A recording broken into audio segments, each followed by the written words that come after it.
Picture this. It's you. You're 12 years old. The air is cool, damp, with morning mist clinging to the Rhodope valleys like a shroud. You smell wood smoke, damp earth, warm bread. You're helping your father with the sheep. The gentle clang of their bells is the only soundtrack you've ever truly known. Safety, home, belonging. This is your entire world. It feels permanent. Then you hear it, the sound that rips your world apart. Hooves, not travelers, not traders, thundering, cobblestones screaming under their weight. Your father's face goes white as parchment. Your mother, the clay picture she's holding, it shatters across the floor, just like your life is about to. Because you know, everyone in your tiny Bulgarian village knows. The Sultan's collectors have come, the Devshirme. You watch, hidden behind a wooden cart, as silk-robed men dismount. Their eyes aren't human. They scan the crowd like merchants appraising livestock. Scrolls, lists, then a finger, pointing directly at you. Your mother collapses, begging in words they don't understand, don't care to understand. Your father stands silent, stone, knowing any move means slaughter. You are ripped away. Promises echo. Serve the Sultan. Greatness awaits. This is an honor. But as the cart rolls away, the only sound etching itself onto your soul is your mother's desperate sobs, fading, fading, until they're gone. You will never see her again. This is the beginning. Your new life, as a goom, a palace boy, property of the most powerful empire on earth, and the horrors waiting behind Topkapi's golden walls. They'll make you ache for the simple cruelty of wolves, for the cold mist of your homeland's valleys. The journey to Istanbul is your first lesson. Weeks, marching, starving, sleeping exposed. The weak, they fall, they're left, to die. Like Nikos beside you, he tried to run. On the third night, they dragged him back. The beating, his screams, echoing across the hills. Your eyes squeezed shut, but the lesson seared into your mind. Weakness is death. Resistance is futile. Escape is impossible. You learn to be a ghost, to speak only when spoken to vanish when predatory eyes scan the line. Boys disappear at night. Their empty spaces scream warnings. Survival demands you erase yourself.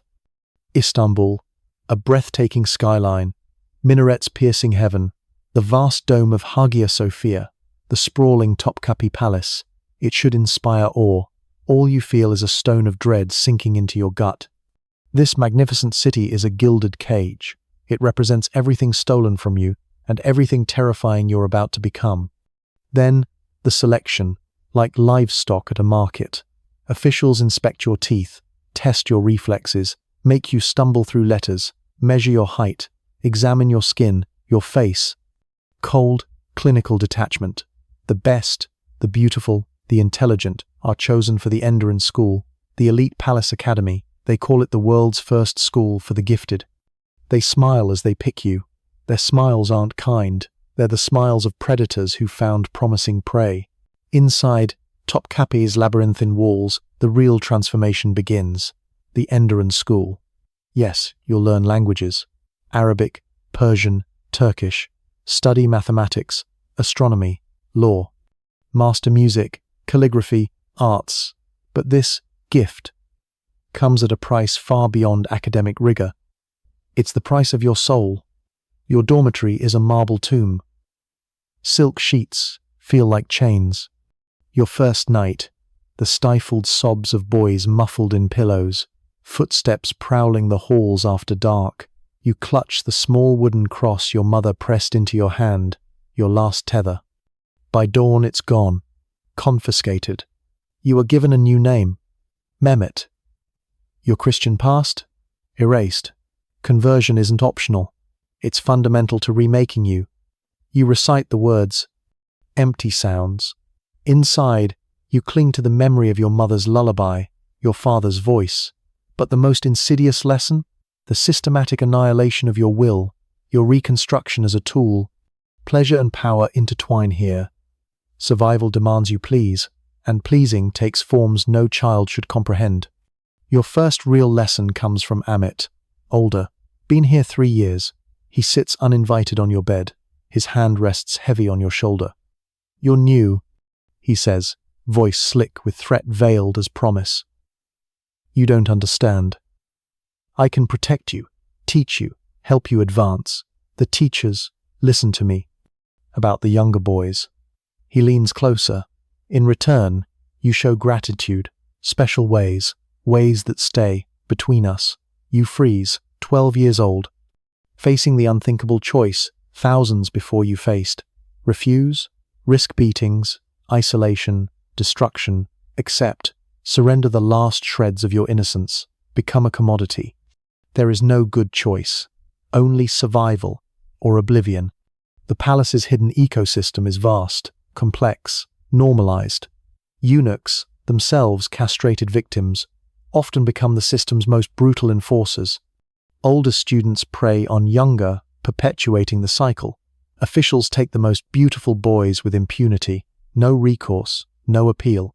This isn't hidden scandal. It's the fabric of power here. Catch a patron's eye? Your path eases. Better food, tutors, comforts.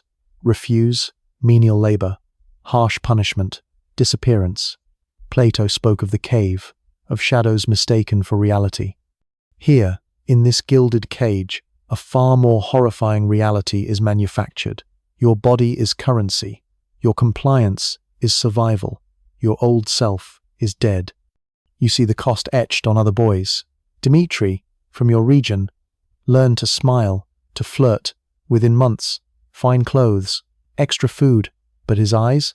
Empty. He never speaks of home. When new boys arrive, he looks at them with the same calculating gaze that once picked him.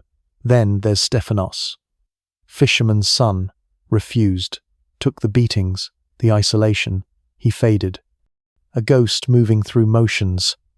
One morning, his bed is empty, unmentioned, erased. You try to walk a middle path, accept enough to survive, protect some inner core, but the palace is designed to crush that core. Every day is a new test, a new degradation, a new demand to remake you entirely. Nietzsche said, "What does not kill me makes me stronger." But here's the uncomfortable truth the palace reveals. What doesn't kill you can also break you, twist you, leave you stronger, perhaps, in the ways of manipulation and survival, but utterly hollowed out. The trauma is complex, devastating. Cut off from family, stripped of identity, your body a commodity, you fracture. Some become manipulative predators themselves. Others, like Stephanos, simply cease to exist within. The physical world conspires to break you. Cramped dorms, zero privacy, constant surveillance, awakened before dawn, rigid schedule, punishments designed to humiliate. You see Milos, caught praying his old way, forced naked into the courtyard. All day, boys encouraged to mock him. The lesson screams, your past is shame, your old self is contemptible. Weakness is death. The palace economy is brutal too. Earn privileges through obedience, academic success, or pleasing. A piece of fruit, a better blanket, access to a book. These become treasures, weaving webs of dependency. You learn to navigate it with a coldness beyond your years. Help Amit with his studies. Maybe he shields you, sometimes. Excel in calligraphy? A teacher's favor might be a fragile shield. Perfect obedience becomes your armor. Escape? Almost impossible. The boy who tried swimming the Golden Horn, dragged back half dead. The public beating, a permanent injury, a living warning. And if you did escape, where would you go? Your family wouldn't know you. Your village would see a Turk, a traitor. The palace had already killed the boy they took. The system ensured there was nowhere else to belong. Machiavelli understood the brutal calculus of power. The ends justify the means. Stability demands control. But look at the means here. The systematic soul murder of children. The empire's stability, its golden age, was built on this foundation of broken boys. As years pass, a deeper horror dawns. You survive. Through intelligence, adaptability, calculated submission, you might even rise. But look at your teachers, your supervisors. The men who shaped you, damaged you. They were once boys like you, torn from their valleys, molded by the same hands, the same horrors. This realization is a chilling abyss. Your choice crystallizes: resist the machine, be crushed by its gears, or embrace it fully, become one of its engineers, select the next generation, break them down, rebuild them. Maintain the hierarchy, perpetuate the cycle. Many choose the latter. It's easier to become the predator than remain prey. Dietrich Bonhoeffer wrote of the cheap grace that avoids true cost. The palace offered a horrifying grace: advancement, power, even luxury, purchased with the currency of your own soul and the souls of those who came after you. The cost was everything you were. Finally, Chikma, graduation, the end of your education. You emerge fluent, skilled, knowledgeable, a polished instrument of the empire. But what else emerges? A soul scarred and corrupted, an understanding of power forged in exploitation, a capacity for trust, for normal love, perhaps forever damaged. Your reward, a position, an administrator? The lessons continue. Favors traded, power leveraged. A soldier? Brutality or brokenness. The Ottoman elite? They turned a blind eye, called it sacrifice for the greater good. A crucible forging perfect servants. A 16th century apologist wrote, "Men whose loyalty has been tested and whose capabilities have been honed to perfection." Tested by abuse, honed by violation, this is the disturbing truth beneath the grandeur. A world-class education inseparably woven with systematic rape. Genuine opportunity paid for with the annihilation of childhood.